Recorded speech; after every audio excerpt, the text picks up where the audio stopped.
We have chosen a rather interesting subject, which was probably more familiar 100 years ago than it is today. But in those times, the approach was quite different. And we have certain knowledge and understanding which was not available to our ancestors. About the year 1380, there was born in a little town called Kempis near Dusseldorf in Germany, one Thomas, who became known as Thomas of Kempis, or later Thomas à Kempis.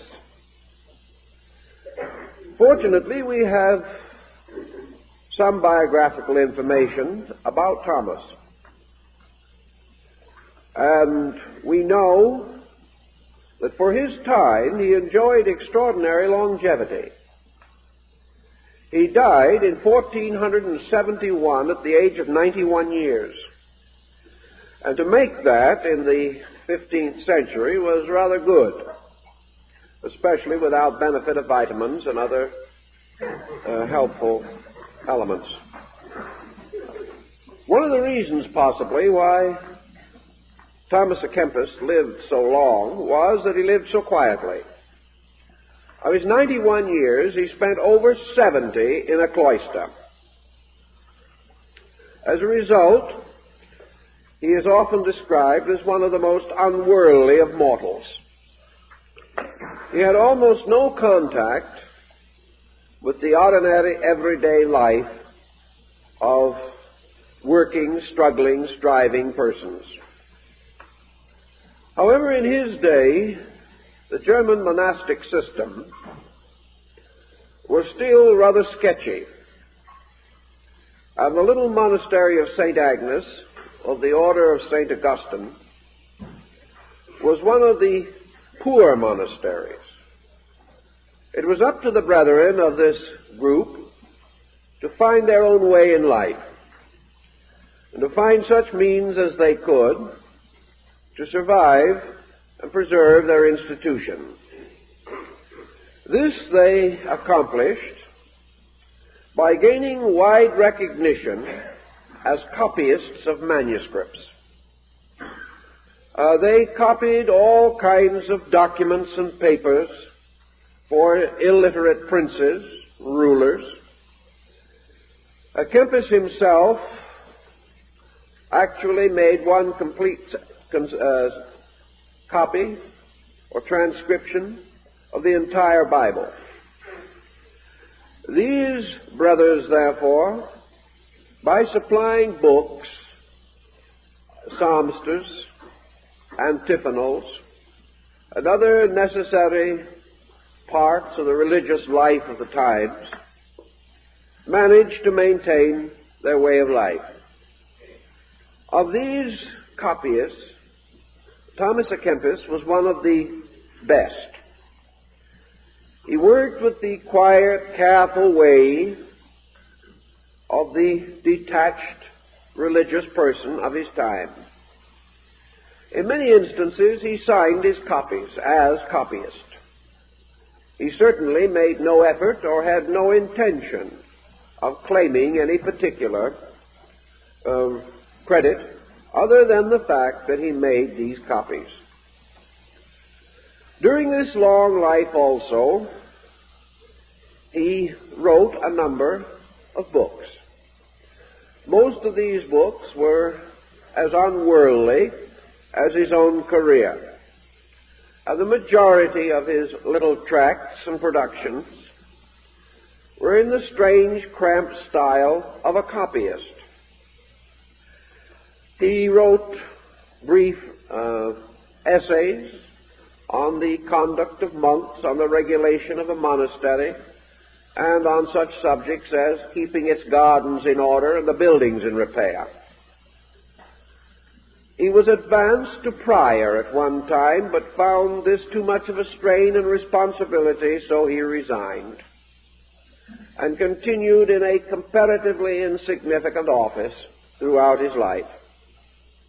He is described by his contemporaries as of very youthful expression and appearance, even in advanced years, mild-eyed, smooth-skinned, and with the complexion of a small child, even when he was very close to 90.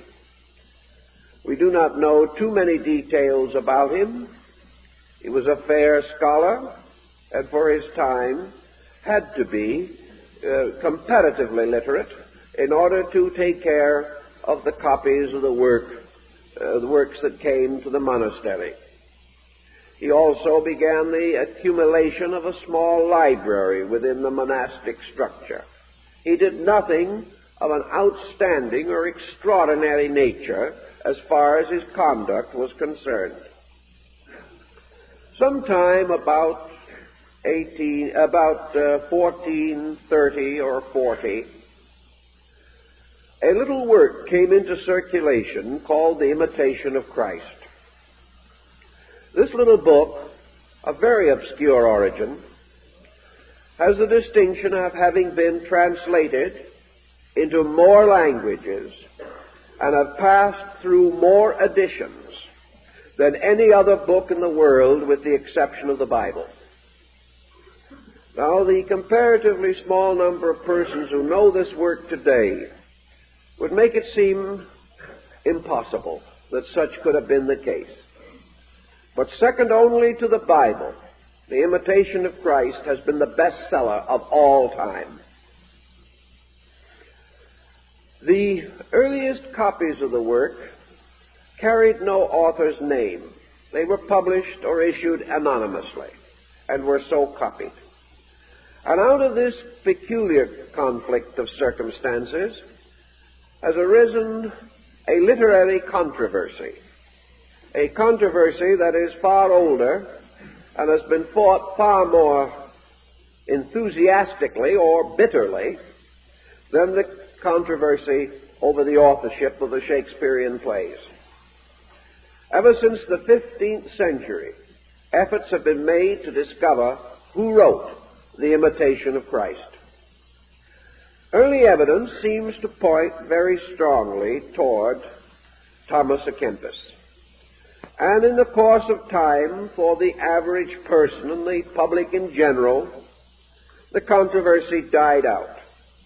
But even as late as the present century, it has been stirred again by scholars who have been unable to reconcile this peculiar and extraordinary work with the life of its presumed author.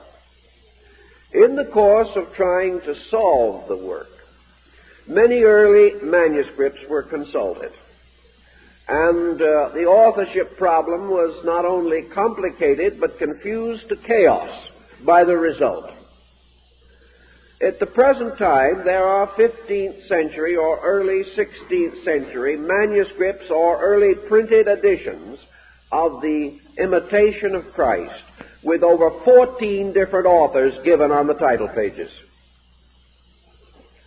The runner-up, we may say, or the second choice to Thomas à Kempis himself, was a man by the name of John Gerson.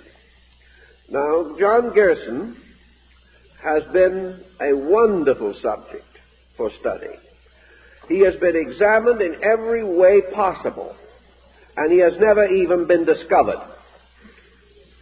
No one has ever been able to find him. If there is a controversy over the authorship of the book, there is a still greater mystery around the principal claimant, other than à Kempis himself.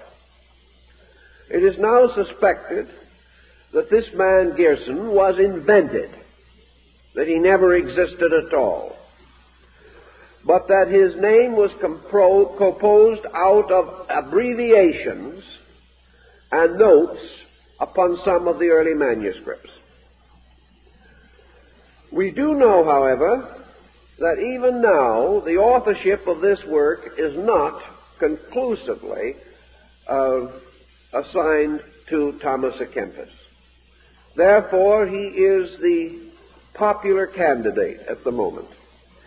He seems to retain most of the favor and enthusiasm relating to the book, but efforts to examine and classify early copies and early manuscripts are extremely confusing. And into this confusion has been added certain other factors.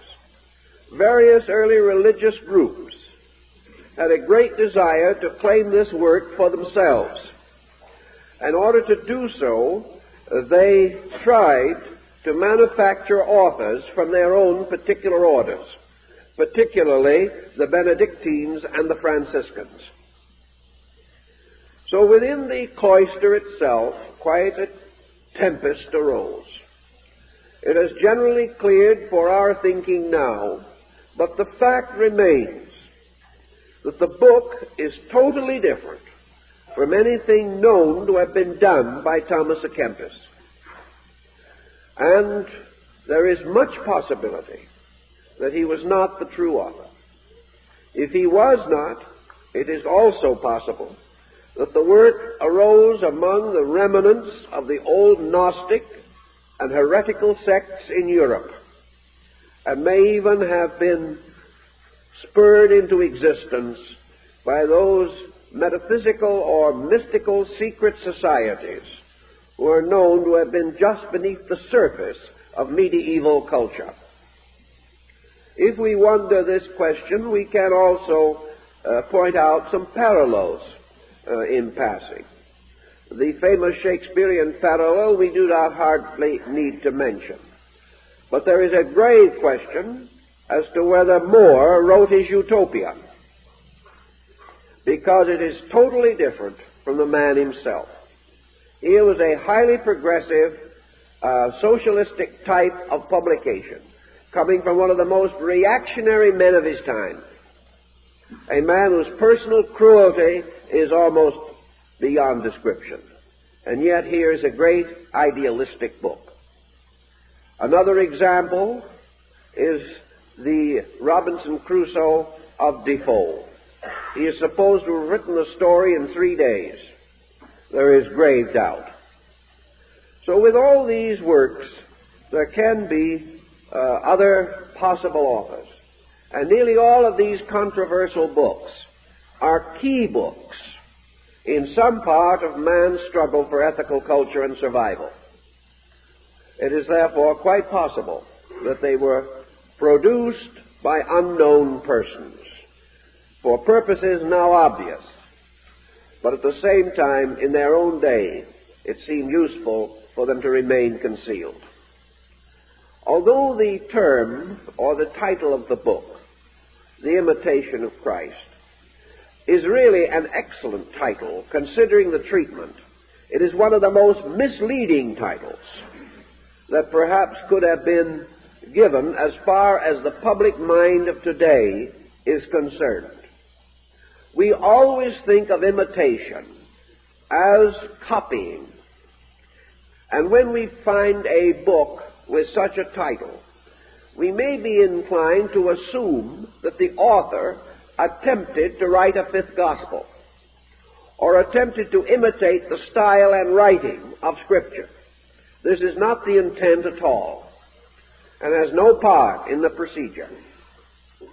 The idea of a facsimile or a reproduction or an imitation could and has gravitated against the general acceptance of the work in some sources.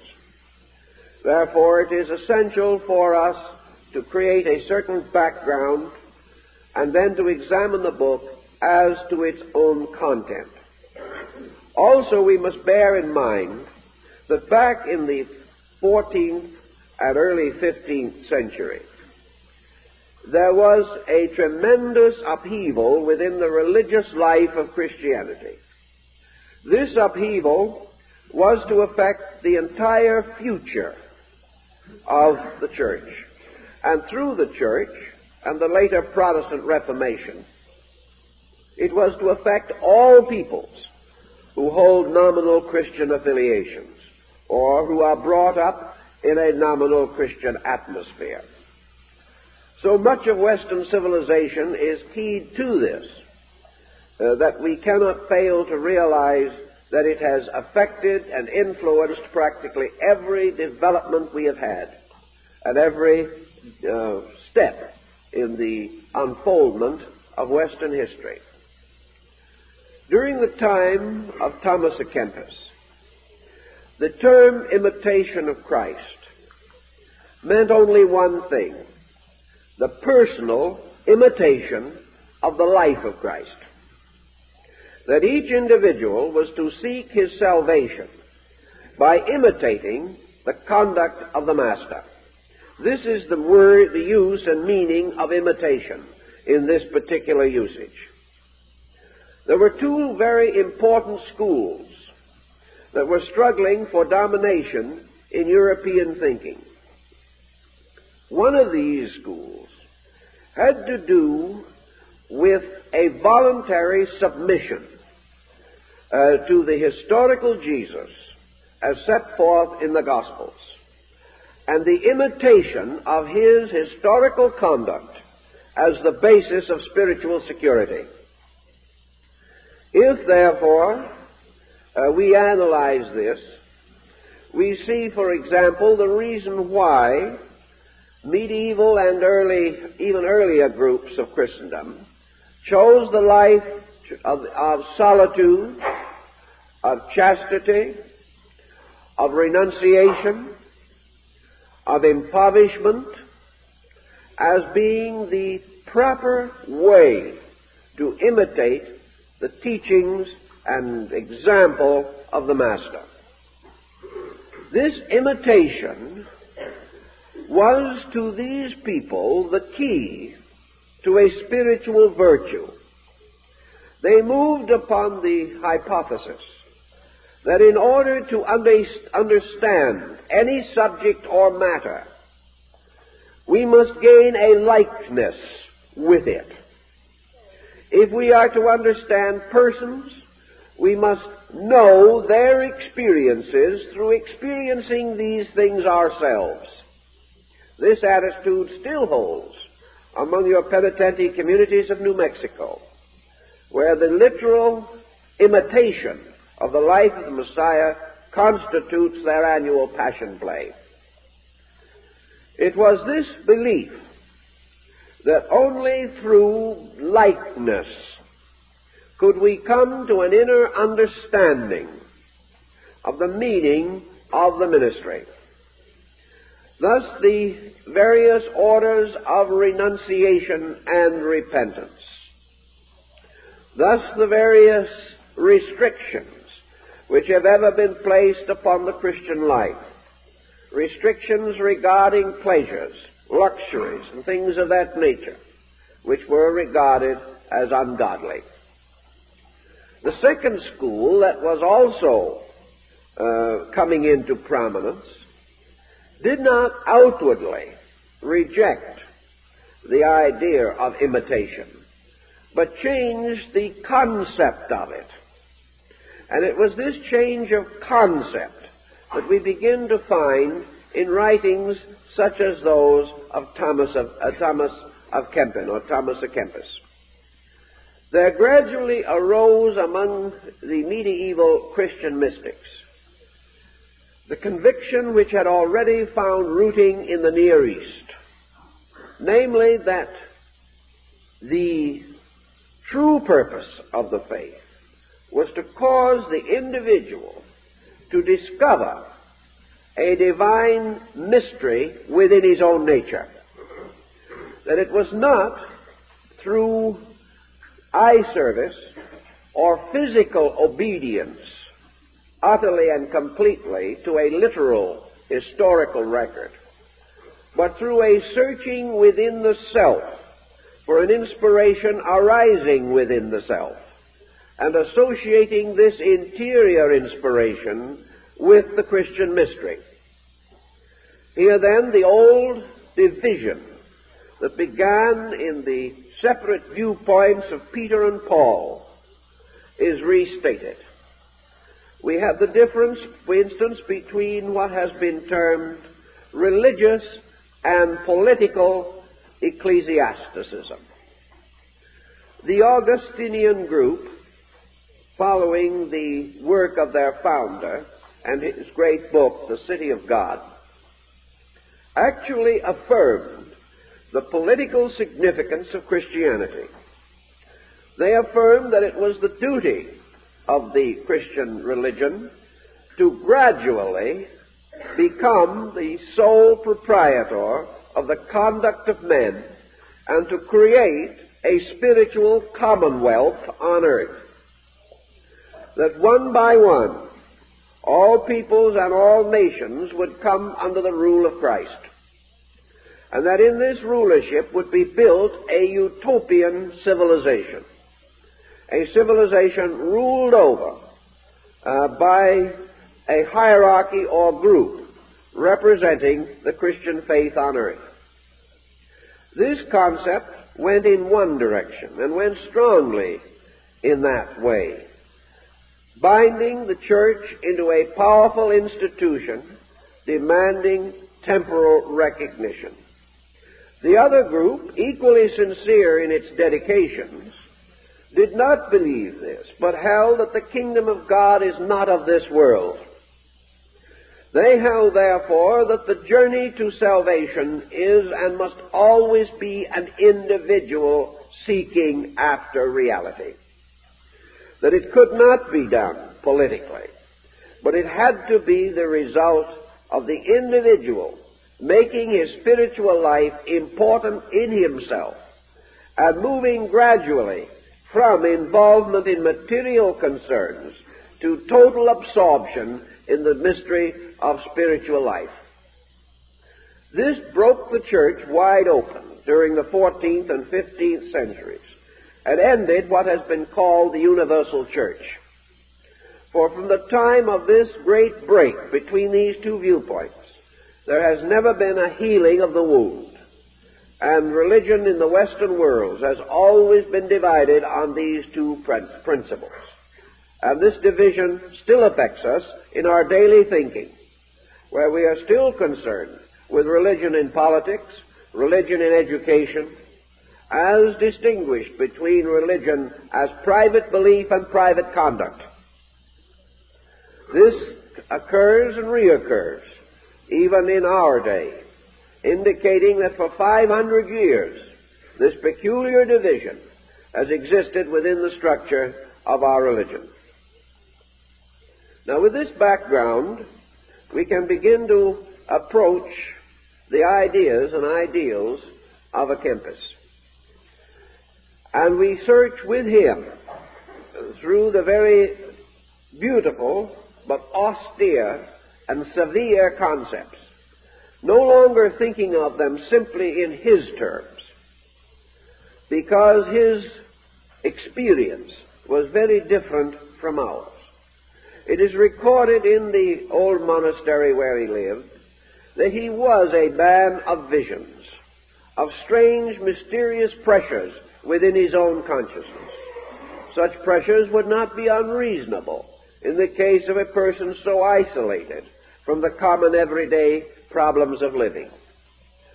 We may depart from the world, but we cannot be sure that all of the world departs from us.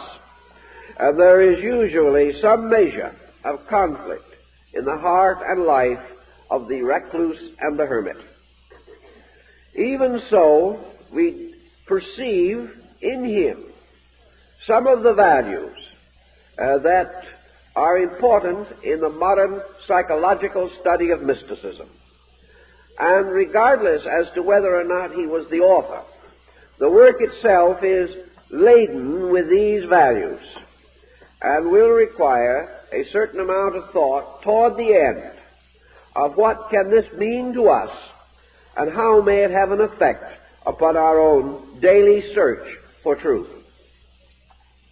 I think we must all agree with a Kempis or with the Imitation of Christ on the fundamental premise of the work, namely that man is placed here in order that he may enlarge his inner life, his graces, and his understanding.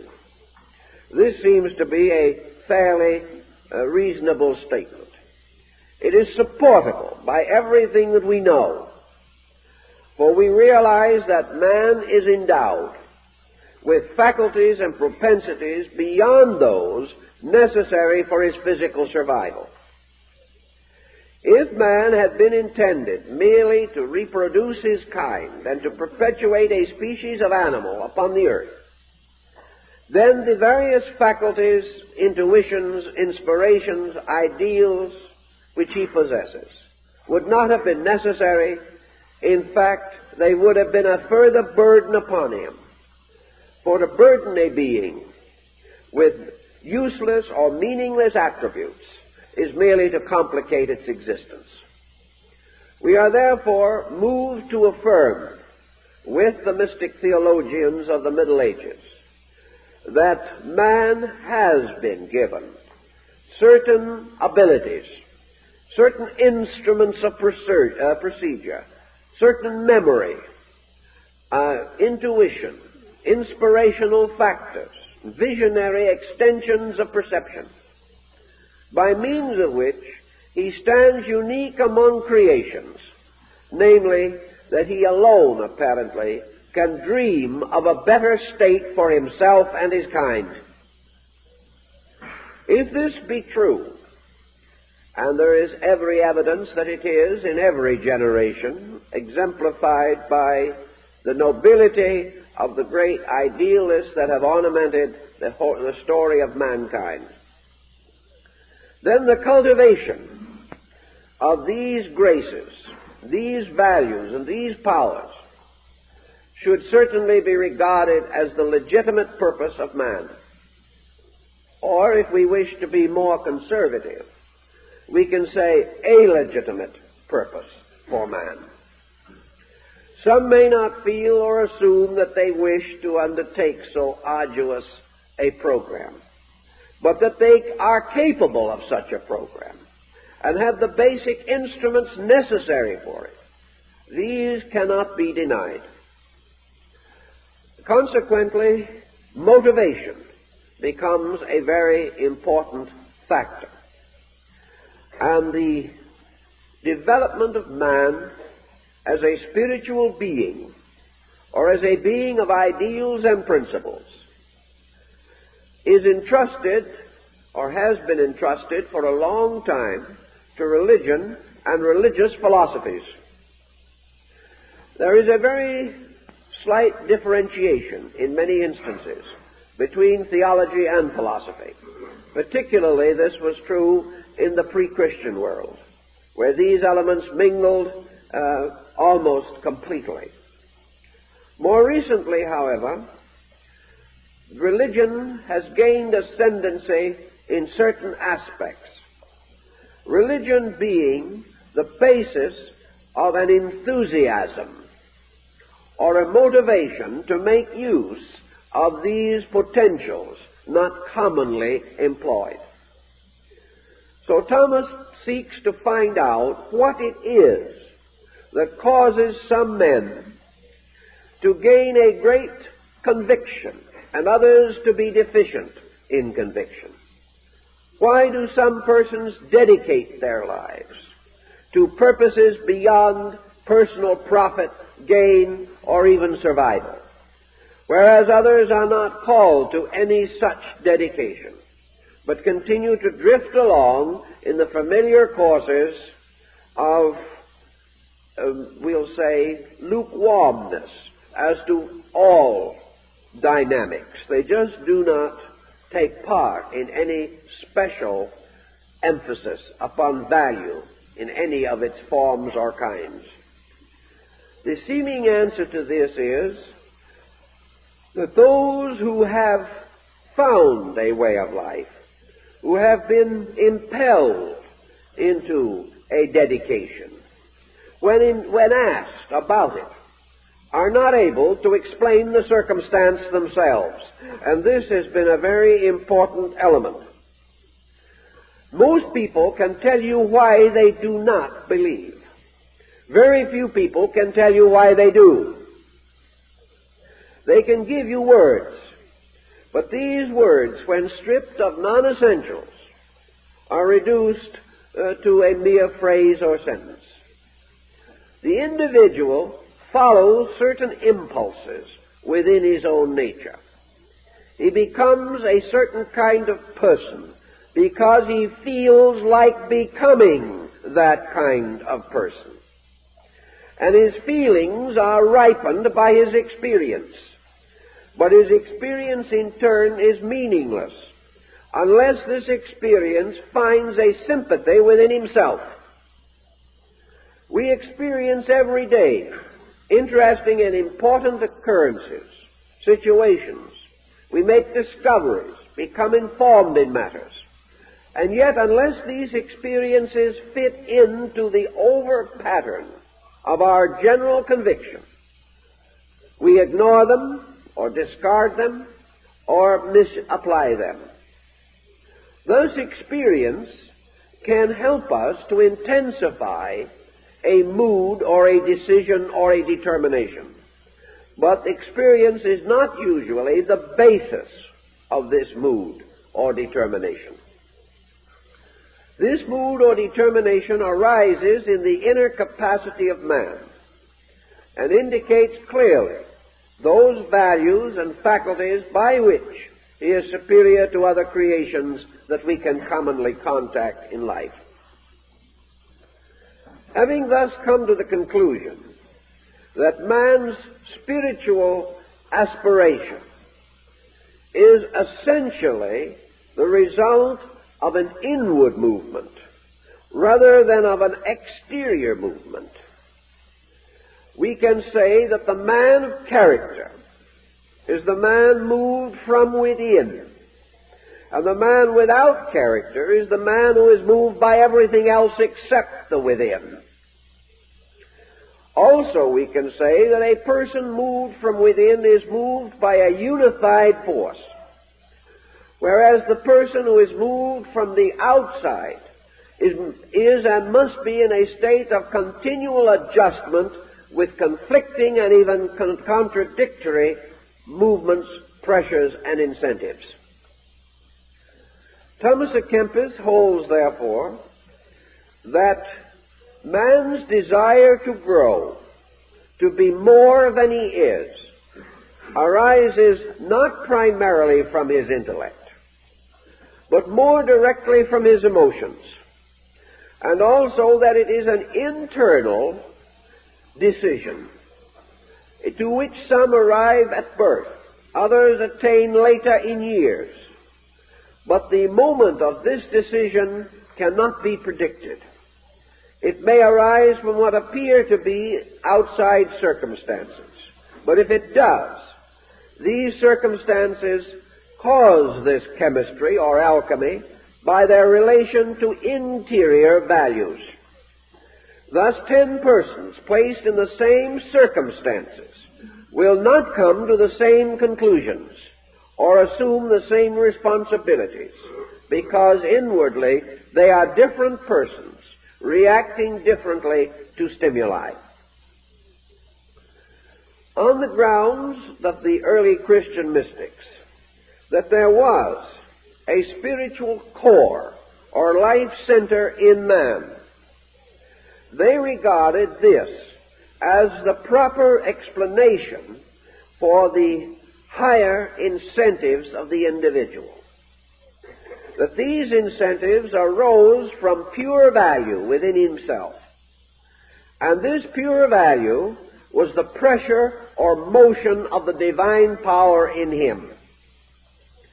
By this divine power he actually exists, for without it he could not be a living creature. But he is not fulfilled merely by the fact that universal energy sustains his material existence. He is fulfilled only when this body, life, or person is ensouled and becomes truly a living being.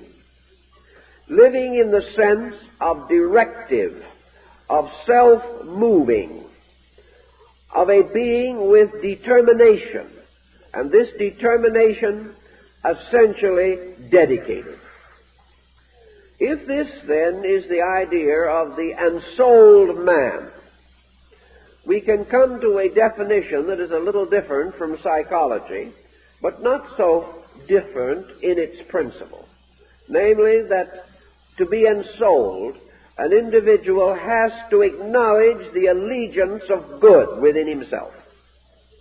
That it is his own inner value of good, taking possession of his total life, that constitutes ensouling. Ensouling, therefore, is dedication. It is not the presence in us by arbitrary circumstances of a power of good. It is our own decision to permit this power of good to be the leader in our life. And until this decision is made, the soul exists, but does not ensoul the body.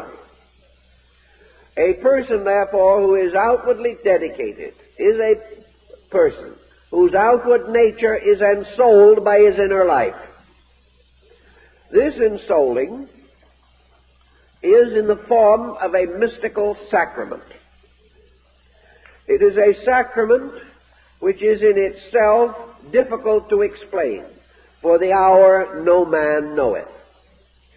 This ensouling is also a kind of second coming. It is the return of the divine power into management over our lives and affairs. Thus we can begin to see how the two interpretations of religion divide even in their relation to man. The political power of religion is exemplified in the political power of soul over body within the person himself. The city of God of Augustine is therefore also the composite personality of the individual, ensouled by God, dedicated to God, and devoted to the works of the divine power. This is one school of thought, and it led toward the life of dedicated service in the world.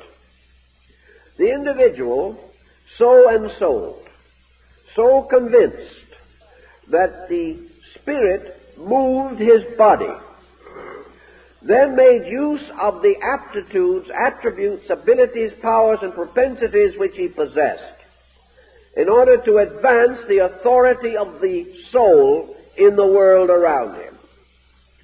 Out of such dedications have come art and music and literature. Also, to a measure, philosophy and more recently science. For whether we assume the conscious process or not, to be the instrument of the soul means to release through ourselves those forces and powers which we regard as commonly beneficial or inclined to advance the common good of all society. Under these conditions, ensoulement creates the busy man. It creates the dedicated doctor. It creates the researcher, the person who in all walks of life has sacrificed personal comfort, personal relaxation and pleasure in order to serve a principle greater than his own personal desires. And nearly everyone who has ever achieved anything in this world has in some way been so dedicated. For it is necessary for us to find a work larger than ourselves in order to find an enthusiasm capable of sustaining the endeavor. Very few persons have ever found happiness or satisfaction merely in the aggrandizement of themselves. They think they're going to, but they do not. Here again, as one authority points out, as early as the 15th century, a strong Buddhistic influence was present in Italy and Germany, and this is something that most folks do not know. This influence had already moved in from the Near East, and was to have further emphasis upon European life as the result of the return of the Crusaders. The Near East had been nourished by the Far East. Your dervishes, Sufis, and Muslim mystics included in their studies and their curricula much of Vedanta, Yoga, and Buddhism. These forces came back into Europe again. And while they were considered, and still are, within the body of the church heretical, they also did exercise a modifying influence upon small groups of mystics. And some of these mystics, although they remained nominally within their faiths, became exponents of essentially Eastern philosophies and religions. Just as Emerson was essentially a Brahmin, although he was a Unitarian minister. In this regard, the second problem began to develop, namely, whether this motion outward into the life of service exhausted the spiritual potential of man. The question that bothered the theologian then, and to a measure still bothers millions of people, is whether the destiny of man is to be achieved by the creation of the perfect commonwealth.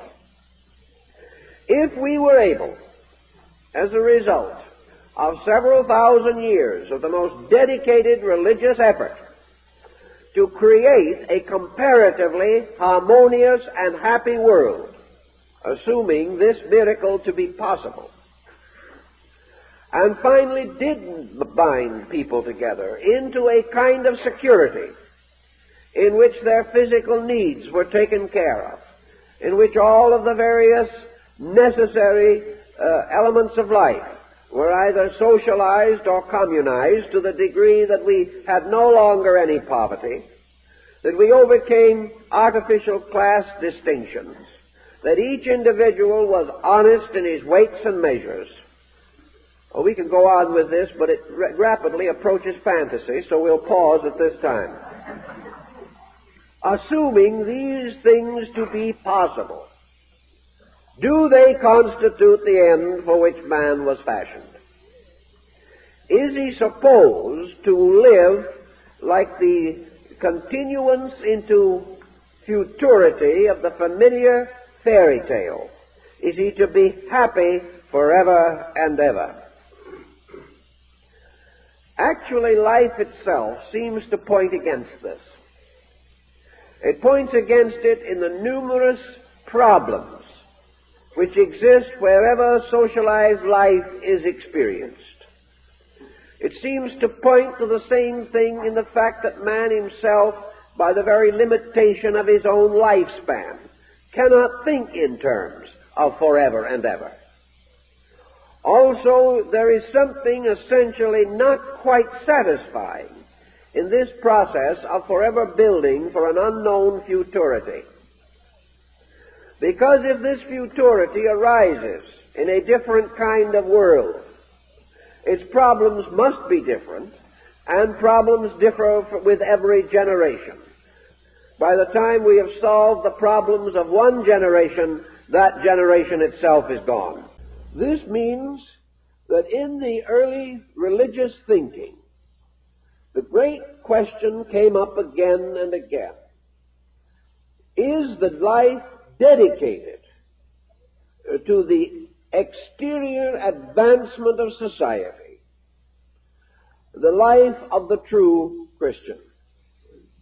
Even though he does all these things well, does this doing constitute the fulfillment of purpose?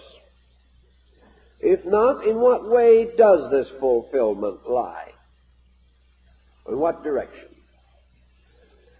For this answer, we have the monastic conviction that the solution to man lies in the gradual departure of man from the concept and existence which we call worldliness.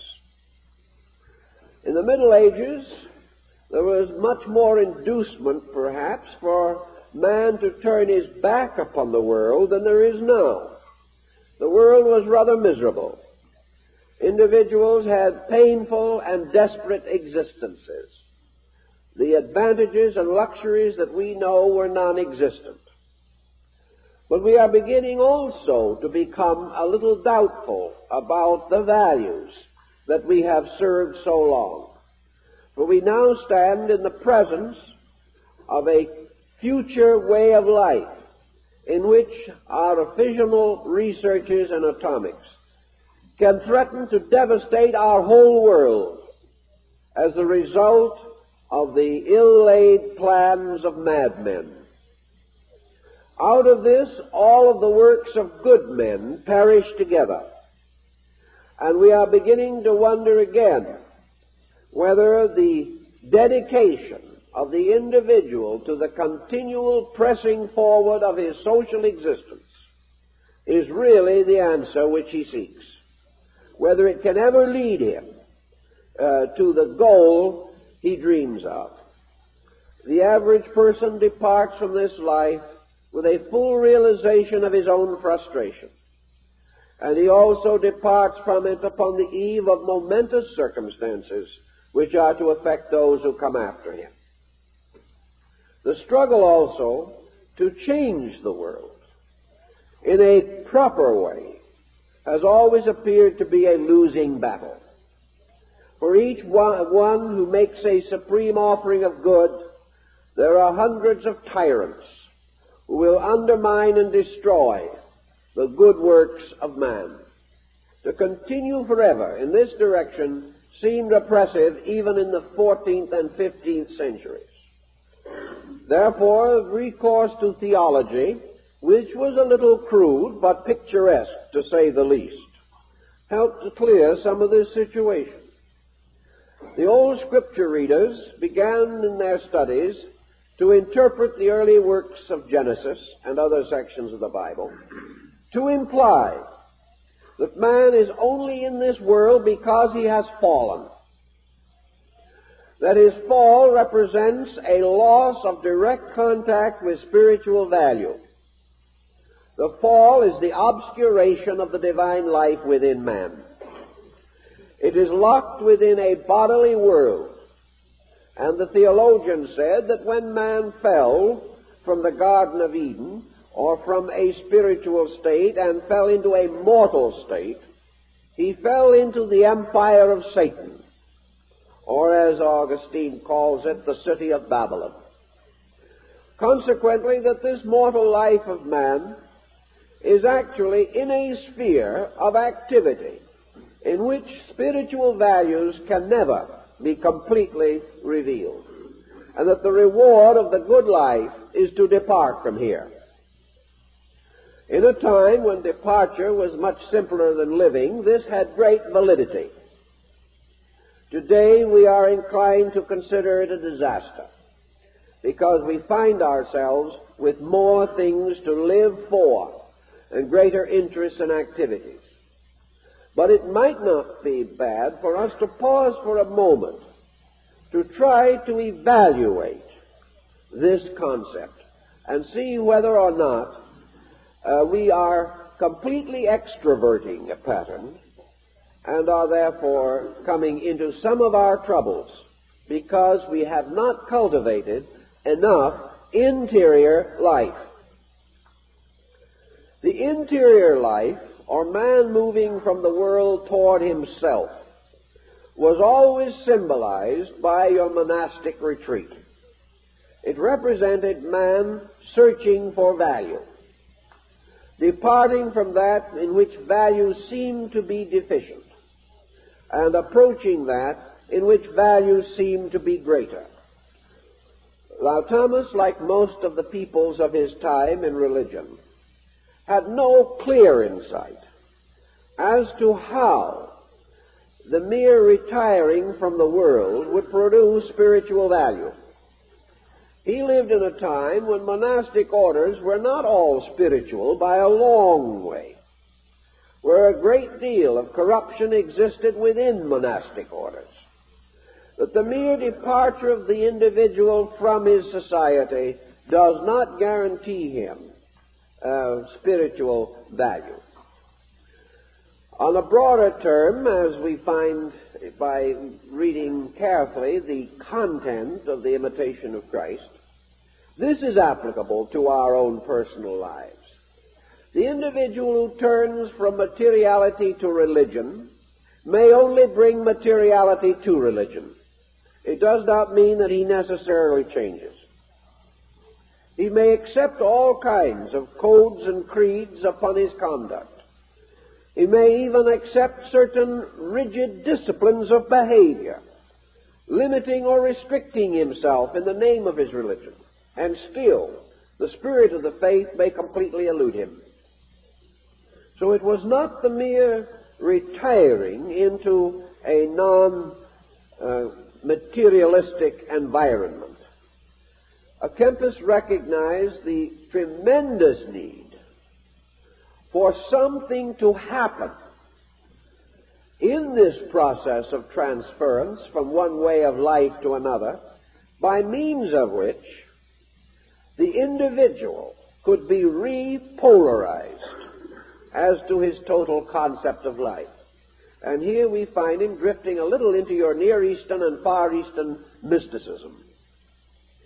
He came to the conclusion that retirement from the world was not a matter of habitat, not a matter of the holy house you entered, but was a gradual detachment of the individual from those bonds and limitations with which he has been tied to a totally materialistic psychological conduct. The whole matter is therefore raised from physical conduct to psychological impulse, from what we do to the motives by which we do these things, and from the action itself to the quality of the energy behind the action. Aquinas and many others of the early church philosophers came to this conclusion also. In fact and substance, that for the laity, and of course today the laity constitutes the greater body of mankind, for the laity the first and essential task is a reorientation based upon the concept not of complete renunciation or detachment, but of the establishment of two levels of values, by means of which we may follow the admonition of Jesus. Render unto Caesar the things that are Caesar's, and unto God the things that are God's. This was the beginning of humanistic mysticism in Europe. The problem of the person not making a violent separation between himself and life, but following the Near Eastern concept of gradually enriching an inner life, a process taking place so naturally and in such an orderly manner that no shock or stress could be immediately noticeable or even ultimately felt. The enriching gradually by purposed effort gradually results also in man developing those faculties of perception within himself by which he is able to reinterpret his own experiences, bringing them into conformity with a higher level of integrity and belief. To do this, it was the opinion of these peoples back in those days that our first and most important task was to become firmly convinced that man is capable of a conscious, purposeful, interior existence, that he has an inner life that can be as rich, varied, interesting, significant, important as his outer life. That this inner life is not something that should be cultivated only on his deathbed, but that it is something that he should be aware of throughout all of his years. That there are certain essential joys, pleasures, privileges, real and thrilling enjoyment and pleasure in the enriching of the interior part of the nature and the adorning of it with interior equivalents to the luxuries with which we deluge the material body and our material lives. We cater to the body and to our bodily sensitivities throughout the years. What we want, we must have. We live in a quality of continuous competition with other people.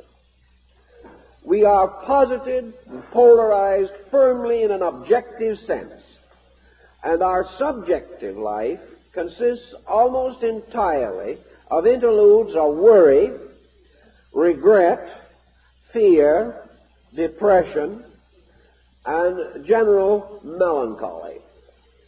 We say that an individual, now I've heard it stated by persons who should have known better, that the individual who lives on the outward world is happy. The one who lives inside is miserable. This causes us to place a curious connotation on inhibition or frustration. For a person who lives on the inner side of his own life is now held to be a sickly escapist who is running away from the unhappiness or dissatisfaction or incompleteness of his material life. Kempis would have said that the individual should run away from the completeness of his exterior life. The thought being that we run away from that with which we are surfeited. And what we call our present way of life, if indulged in long enough and enthusiastically enough, always ends in surfeit. The individual exhausts the power of pleasure. The spoiled child who has too much in its younger years loses all power to enjoy in later years, simply because it is surfeited. The individual who has more than he needs, instead of being increased in pleasure and joy, is increased only in dissatisfaction, responsibility, and burden. Therefore, he is not achieving the ends which he fundamentally regards to be desirable. He is not happy, he is not intelligent, he is not good.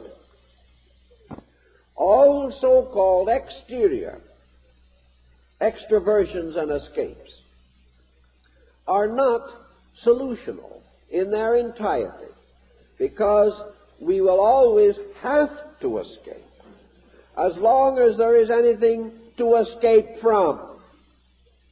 And ultimately we will be worn out by running away from the challenge of ourselves.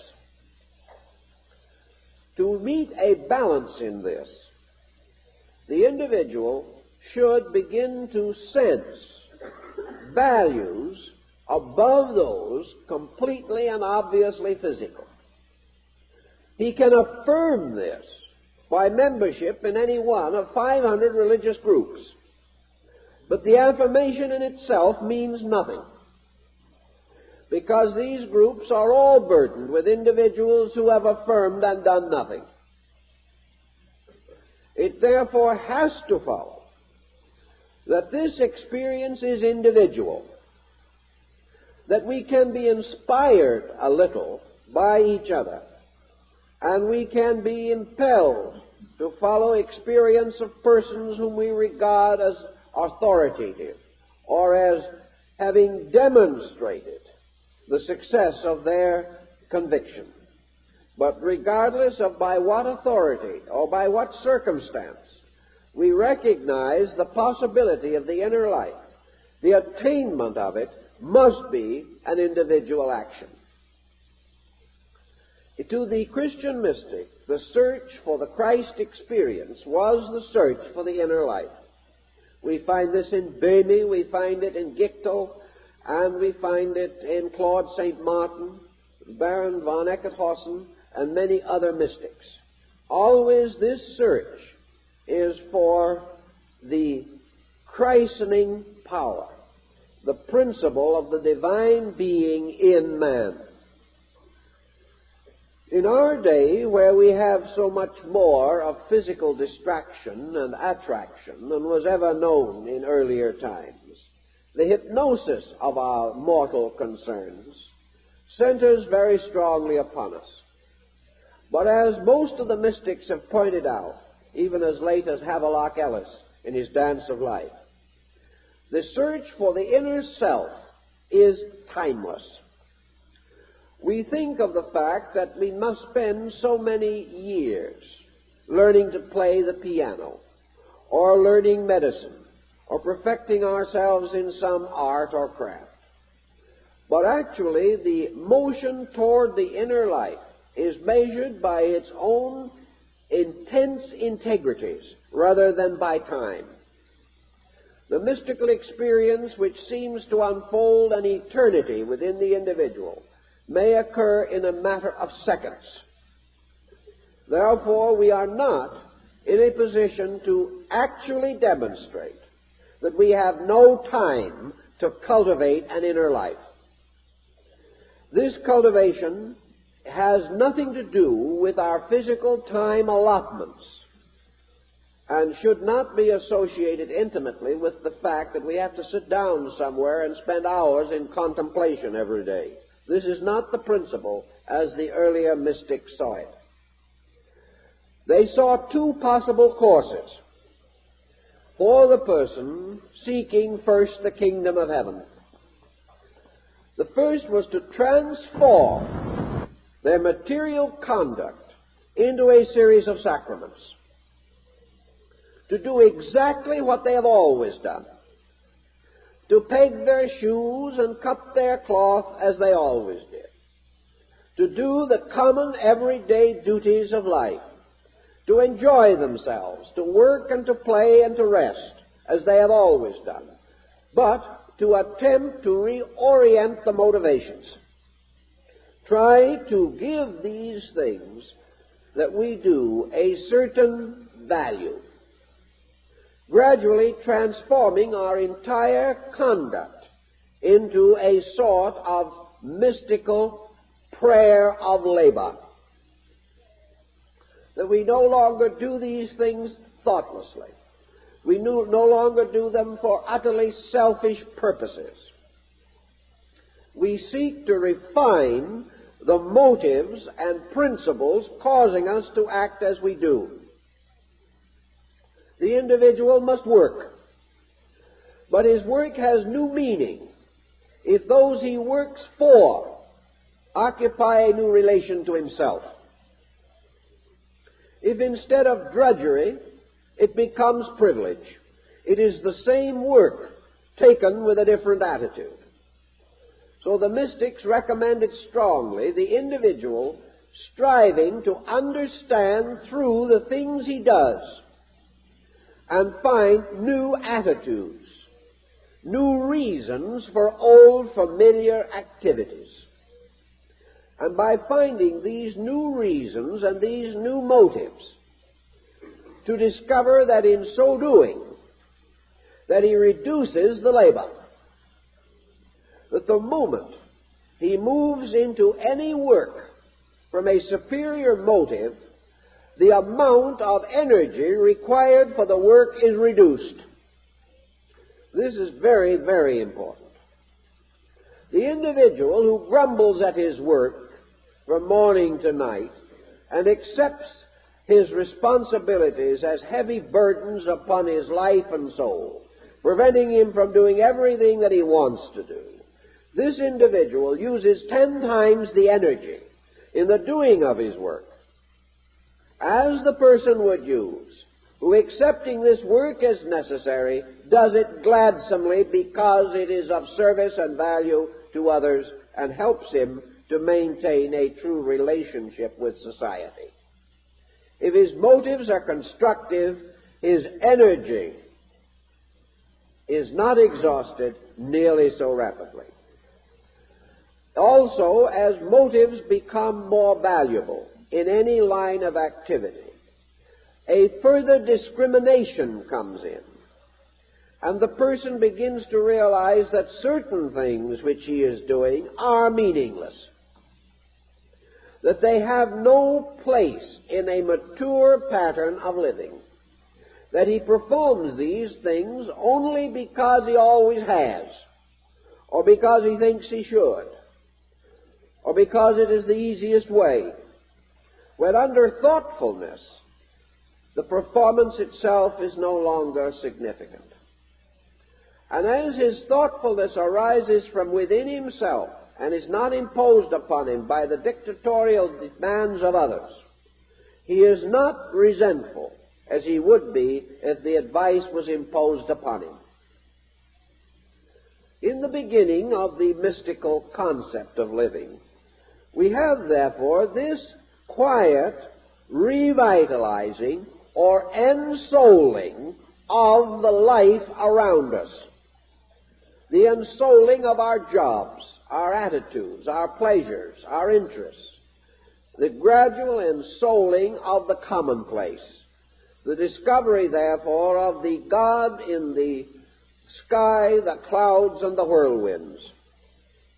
The discovery of the disciplines of life in the simple habits and practices which we follow, and the further experience by which the irritations, aggravations, antagonisms, criticisms, and condemnations by which we burden ourselves are gradually eliminated, simply because they no longer fit into our pattern.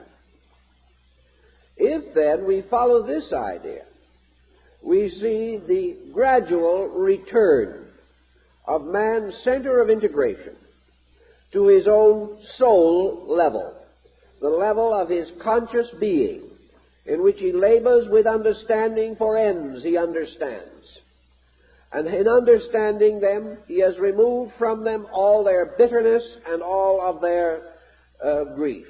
And he finds them now as satisfactory and as reasonable and proper parts of conduct. If he continues in this way, he will gradually create a form of what the religious people have called the holy life, or as Plotinus called it, the way of wisdom. For the way of wisdom is nothing but the good way. It is the way of the individual doing things well for their own sake, and not constantly under the pressure of ignorance and confusion in his own psychic life. The second course of procedure, apart from this, is the retiral of the individual gradually from the mortal concerns of things. The ancients did not really advise this generally. They did not believe that we should become a world of hermits, that we should change the earth into a vast monastery or convent. Such was not the idea at all. The idea was that if the person could once establish an interior cloister, an inner sanctuary, that from this he could be moved into the doing of things essential. By his own nature, he might retire further and further into this, not because anyone demanded it, but because his own reflectiveness seemed to need it, seemed to consider it important that he should pass further and further from an intensely competitive way of life to one of greater internal serenity. This is a major change, of course, in the affairs of men, and cannot be easily or quickly attained.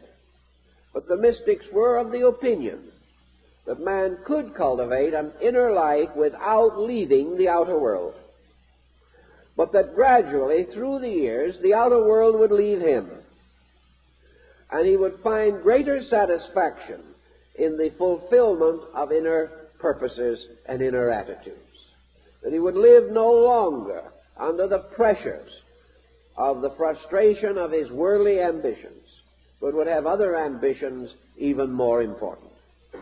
Assuming, of course, the possibility that individuals or groups should move in this way. under a properly regulated society, which does not relieve them of the need for earning their own bread, but does relieve them from the need to feel that the challenge of wealth must be met at the cost of survival, we may have a more moderate type of world. And I think our friend Thomas à Kempis was really of the opinion that the moderate world was the nearest to the good world for man. A world in which first things were first and second things were second. There was no question of depriving either of its rightful place, but there was to be no confusion in these relationships. If man gradually cultivates a stronger and stronger internal, his understanding becomes his corrector. His character becomes the Virgil to lead him through the mysteries of this underworld. Also the mind, liberated from false values and no longer merely a bookkeeper to man's acquisitiveness, has opportunities to attain certain ends of its own. The mind becomes the natural instrument of appreciation, recognition, and discrimination. It leads the individual in quiet ways and refresheth his soul. But while it is the instrument only of his ambition, it torments him day and night, forcing him to judgments and decisions that are not valid. In the development of this pattern, man's gradual internalization, bringing with it continual moderation, leads him ultimately to that degree of insight in which a reversal takes place within his constitution, and the management of his life is moved from a personal mental level to an impersonal soul level.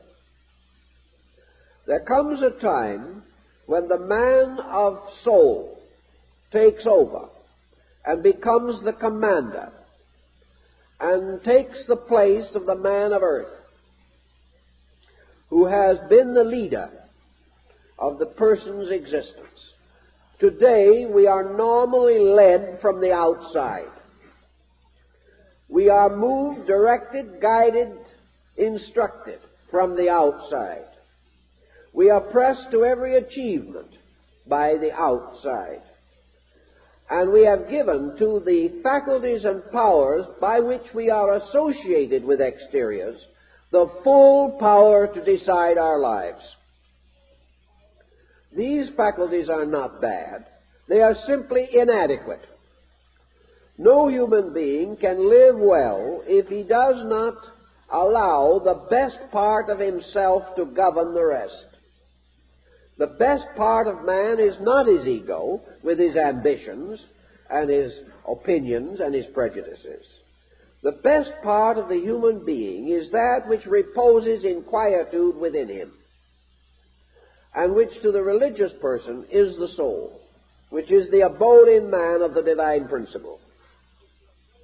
If the best leads the rest, we have then not a change and neglect of all responsibilities, but a new relationship between the inner life and responsibilities. To the early Christian mystic, this transference of authority from the exterior objective personality to the interior subjective personality was the mystical union. It was the individual finally dedicating his personality to the service of his principles. It was the outer life accepting the authority of the inner life. And as a result of this acceptance, humbling itself to the inner life, acknowledging that this inner life is its sovereign, is its leader and shepherd, and that its greater good comes from obedience to the interior rather than constant rebellion against exterior situations. From this, it does not follow that this change causes the person to be impractical or what we would term unworldly. He does not disappear in a mist of abstractions. He simply gives the weight of his power to that part of himself which he regards as the best and the highest, and moves all his conduct from the most mature level of his own existence.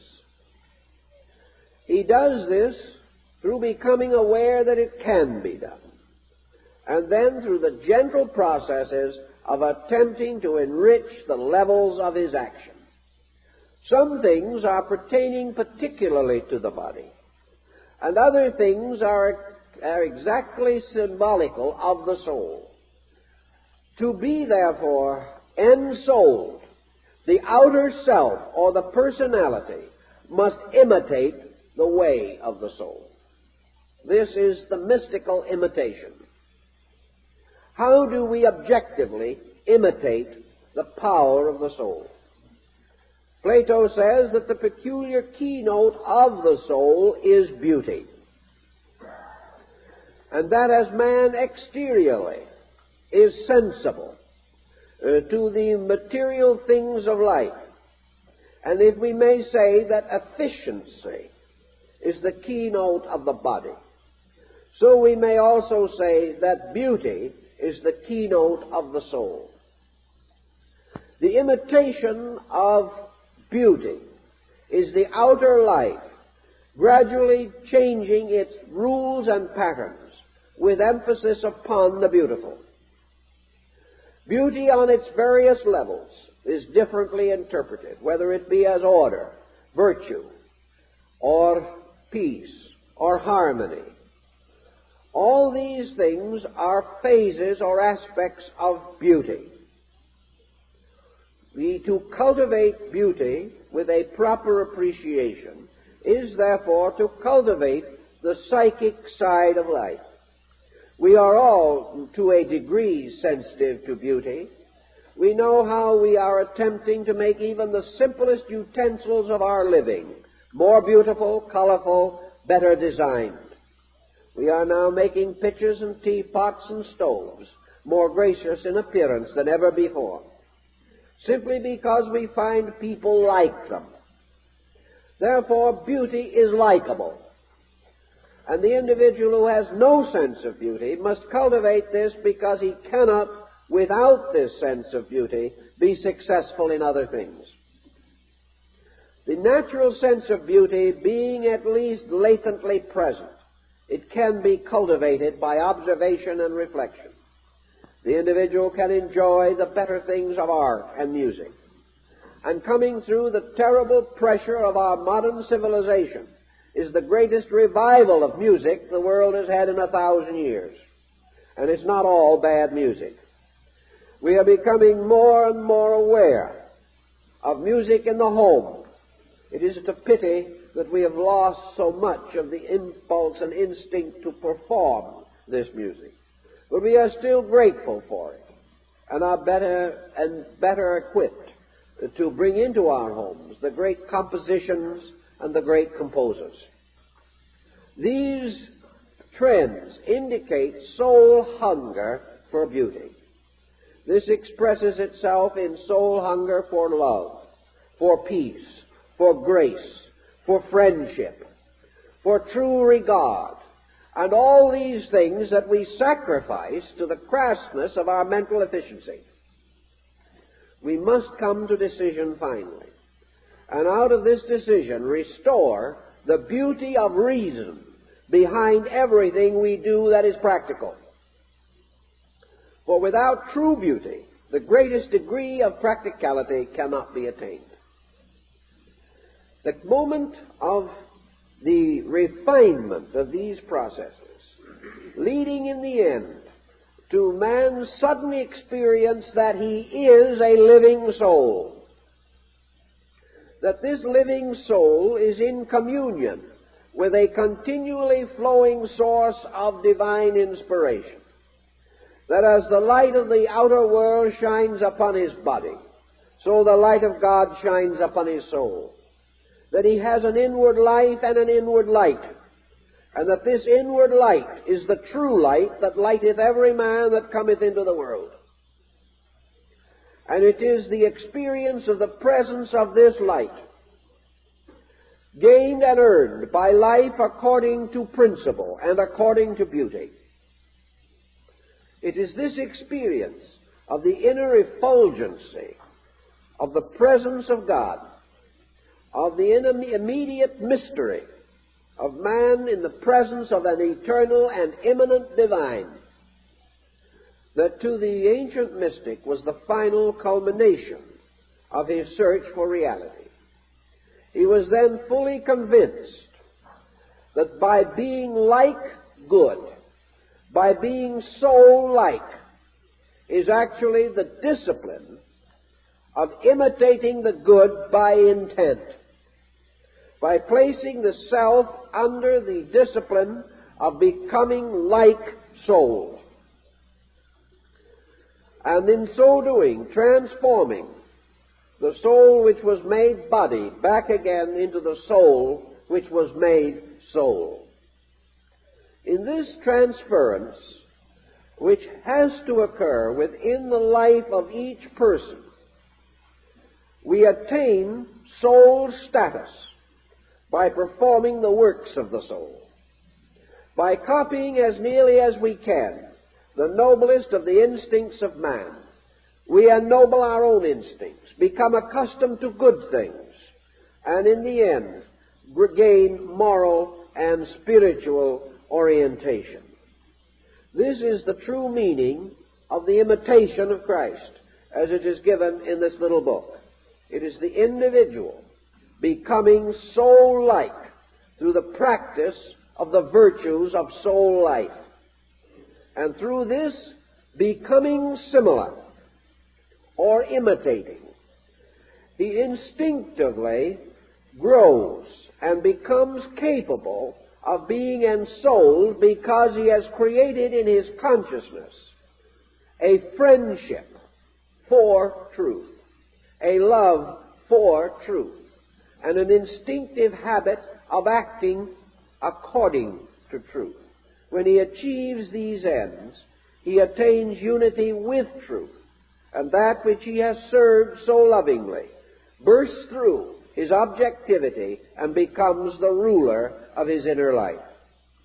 This simple pattern is obscured by many words, but undoubtedly it was the dream of the writer of this book, and perhaps gives us a little new insight into the condition of religion in the 14th and 15th centuries of this era.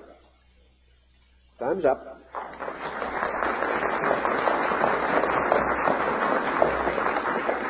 Now we have several little announcements here. We have quite a problem for next week.